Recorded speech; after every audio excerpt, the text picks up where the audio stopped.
ko. At kailangan ko nang may magko-comfort sa akin nun.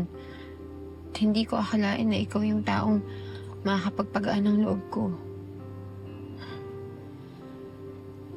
Alam mo, hindi ko naman sinasadya, pero parang pakiramdam ko, kahit asawa ko si Robert, ikaw yung mas nakakaintindi sa akin.